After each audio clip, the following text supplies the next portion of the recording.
ह्या पाळण्यात बसायचं म्हटलं तर भावानं जीव मोठे धरूनच बसावं लागतोय बरं का. कोणाचं पण काम नव्ह ह्या पाळण्यात बसणं. तर जय श्रीराम भावानं, मी तुमचा ब्लॉगर सम्या. आम्ही आज चालू जतच्या यल्लामाई देवीच्या यात्रेला जायचंय म्हटल्यावर पाठशिरी पहिला ट्रॅक सूट घालून घेतलं. थंडी एवढी घाण पडल्या भावानं सांगायचं कामच नाही. आपलं ओमक्या डार्लिंग आलतं बघा हिवऱ्यात ना, असल्या थंडीत तोंडाला घालून असं डोक्याला घालून गडीत जाम होऊन आलता. नाद ओ नाद, बाकी काय नाही. यात्रेला जायचा नाद पाहिजे माणसाला. नादाशिवाय काय नाही बघा. न टाइमपास करता झापशिरी आलो बघा जत मध्ये. यात्रेतल्या लाईट्या बघून तर लयच भारी वाटायला लागलेलं. आपले गँग घेऊन पाठशिरी यात्रेत एंट्री केली बघा. आपले 2-4 मित्र पुढे आलते बघा, 2-4 आपल्या बरोबर आलते.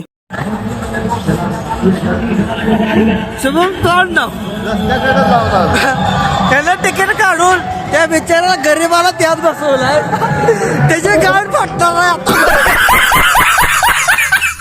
बघू आता गडी पाळण्यातनं खाली आलाय, त्याला विचारून बघू कसं वाटलं. इकडे कसं वाटलं ना? नाही एवढं काही वाटत नाही.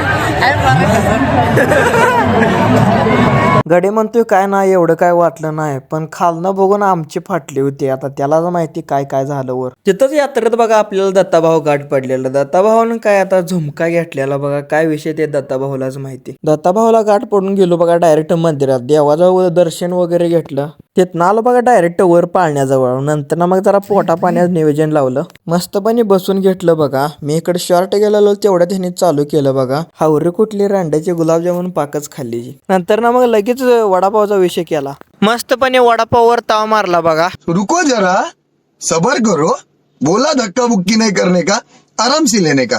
हाँ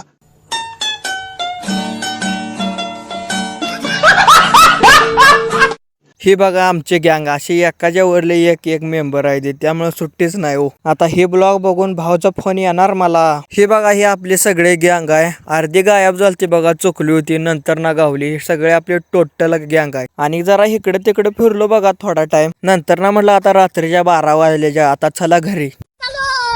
चल तुमच्यातलं कोण कोण आलतं यात्रेला ते नक्की कमेंट करून सांगा बरं का भावांनो.